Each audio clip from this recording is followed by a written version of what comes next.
तू मेरी आंखों में तो देख मेरे भाई।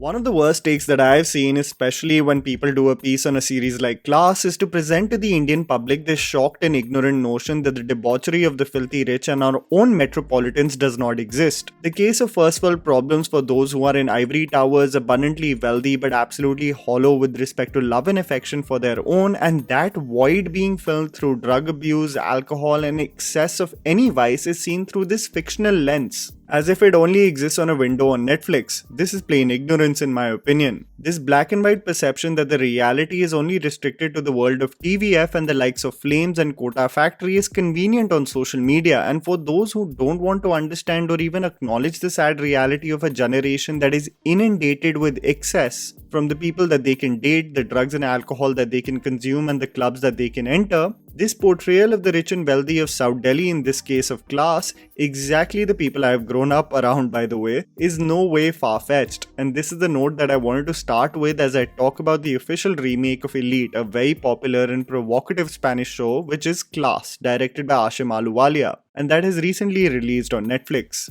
There is a popular opinion and trend on social media where only binaries can work. These posts seem to go viral and has often become the trend for most creators. Either a movie or series is going to be trash or it's going to be a masterpiece. There is no in-between and room for discourse for projects that have great features and faults as well. The lack of nuance when doing critical analysis might be the most frustrating, but we're going to do our part as we talk about Class, a show in my opinion that is getting unnecessary hate just on the pretext and assumption that 1. It does not happen in India, and 2. That it is a remake of Elite. The series focuses on a government school burning down, and as the news breaks out that there are many casualties and injured school children, the builders, mainly for PR purposes, relocate the students in several schools across the city, also offering 3 of the students admission in the most prestigious and expensive school of the city, called Hampton International.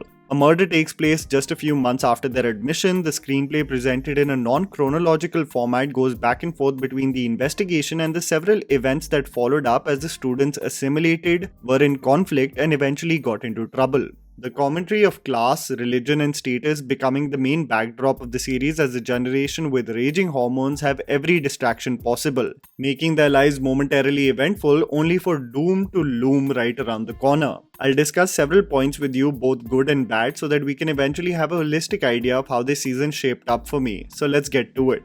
Music and cinematography. The series is exceptionally short and I don't think a lot of people are talking about it. Ashim Ahluwalia's direction anyway produces some beautiful visuals despite the grimy worlds he expands upon. Case in point being Miss Lovely or Daddy. The case of exploring every nook and cranny in the Delhi NCR region for whosoever has grown up in the city can recognize several of its frames and what makes the city so distinct. Several cinematographers have aided this visual quality, and I think why Class works in the Delhi setting is especially because one is insulated in their spaces to assume their worlds to be the only reality. This was presented by one of the reviewers of a major publication, but the stark difference between Delhi and Mumbai is that the vast inequality of income is abundantly clear in Mumbai, where the malls are in close proximity to the high-rises, whereas the design of a city like Delhi has huge patches of just the rich and influential, resulting in a population assuming that this is the world. This makes Class stand out because you're exploring a bunch of students who see anything other than their own demographic as cheap, filth, or just scum.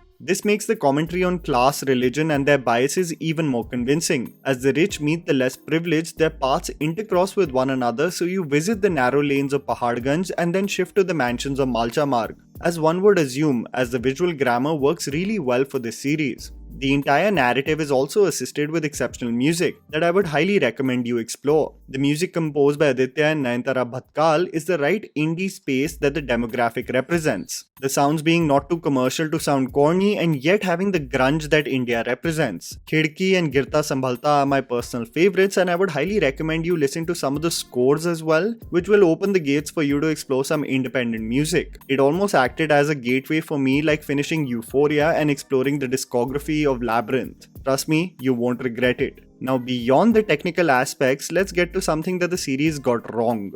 on-the-nose portrayals and paling in comparison. When you think about the rich and influential being portrayed in film and media, you think about a creator like Zoya Akhtar, who has made the portrayals of her characters so human, despite them being in surroundings which might not be relatable to the masses. Their individual struggles are universal, even if the clothes that they wear and the places that they go to might be alien to most of us. This is true for most of the portrayals in Class, except a few where the acting performances are almost on the nose that it becomes unintentionally funny. The principal of the school being so unaware of basic etiquette that she keeps on bringing up the unnecessary addition of the hijab to Saba's wardrobe whenever she interacts with her, the heckling in Class almost taking the shape of a bad stand-up comedy set. One girl says, "You wear leather?" The other replies, "They don't kill animals for that." Daddy issues are solved through Birkins, all boys looking like AI versions just copy-pasted with slight changes, and the last straw was probably the case of Bully being social media famous for bad twerking on reels.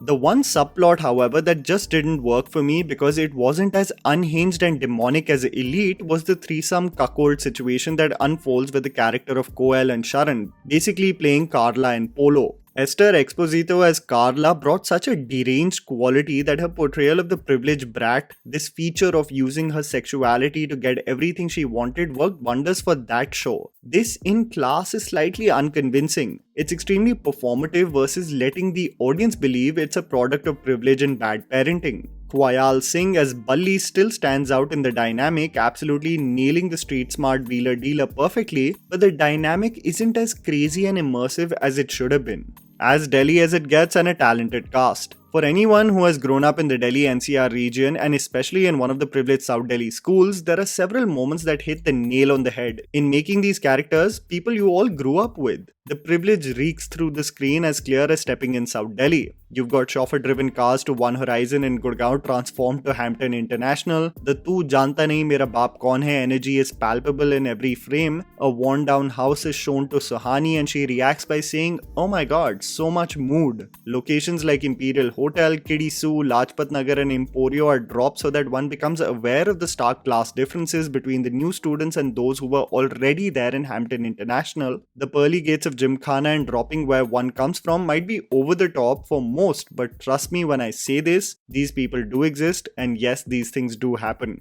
To make this convincing, you need a talented cast, and I think most of the young new faces have done a stellar job in this series. Piyush Kati as Dheeraj gets his innocence and naive demeanor right on point. His desperate need to change the cyclical nature of his familial poverty really shines through his performance. Madhyama Sehgal as Sabha, wanting the Hampton Scholarship, driven academically and having massive aspirations despite her conservative and restrictive family, has an ease and confidence in front of camera. Zain Shaw as Veer really gets the privileged yet loving kid bang on, almost having the ability of not to say anything, but just communicates the same with his smug walk and body language. The conscious effort in seeking for some sense in his head and heart really make you feel empathetic for him as well. Anjali Sivaraman as Suhani, living her life mostly on pills and gravitating towards everything that can destruct her, is the quintessential angsty teenager who doesn't know what's best for her. Aisha Kanga as Yashika is probably a character I hate with a burning passion, being absolutely vile and unbearable whenever she comes in the frame, a testament to how well the actor has portrayed the character. The dynamics and commentary is something that I'm going to tell you about a little later, but more on why this series became a mixed bag eventually for me. Lack of conviction and dark elements. One of the most striking qualities of Elite as a show was that it makes you believe the dark side of the characters, that side which can flip at any moment and lead to catastrophic decisions that change their lives forever. I don't know whether it was the writing in the Indian show or the portrayals of the characters, something I couldn't necessarily pinpoint, but there is a lack of conviction when the Indian show treads towards the darker and more sinister paths. Is it the caricaturist portrayal of the police force that is investigating the students? Is it the poor staging of the climax? Is it the case of new faces not having the ability to really channelize obsession and what it can lead to? It can be a combination of several things, but as the show drew closer to its conclusion, I felt as if they couldn't hit a home run with the motive and execution of the climax, as Elite did so convincingly. Dynamics and commentary. The reason why Class mostly worked for me despite its flaws was because it gets its commentary on prejudice, religion and class bang on. You're looking at a character like Sabha immediately judged for her appearance and faith. The caste of those who are being investigated is constantly brought up, being pointed out as if part of the problem in the first place by the police officers as well as the students. How dare these second-class citizens think of gelling with us? Similarly, the dynamic of Gurfateh and Piyush as Neeraj and Dheeraj, the sibling dynamic, works really well in the film. Dheeraj wanting a brighter future for himself and Neeraj reminding him of the dark and twisted ways of the rich and powerful. Their constant back and forth is an example of young talent really honing in on the paths and shining thereafter. This is also true for Veer and Sabha and the evolution of their relationship being heartfelt and brilliantly performed by the two actors. The relationship between Farooq and Dhruv, however, really hits home, being superior to the dynamic in Elite as well as it combines Farooq's pragmatism that kicks in knowing that the relationship does not have a future owing to his faith and family situation, and Dhruv's idealism that mostly stems from the privilege he comes from. It is also a stark commentary on how regressive and restricted people are despite the education that they have or the class that they come from. Their dynamic is probably the strongest feature of this series, a case of representation, the fear of coming out and the labels one places on them, and the conflicts that arise for simply minding their own business. Class does falter along the way as the episodes progress, but in no way is a shit show as people want to portray on social media, sadly in some cases just dismissing it only because it's a remake of Elite, without watching it by the way. It's actually adapted well in the Indian context and provides an interesting commentary of the young demographic, their priorities, and what they struggle with the most, while wanting to fit in and belong. And that was the video, guys. Write down in the comments below what you thought about Class, if you've seen it of course. Please don't forget to follow me on Instagram, the handle's right in front of you. Follow me at JammyPants4. Also please support us by smashing the like button and subscribing to our channel for weekly content ahead. Thank you for watching.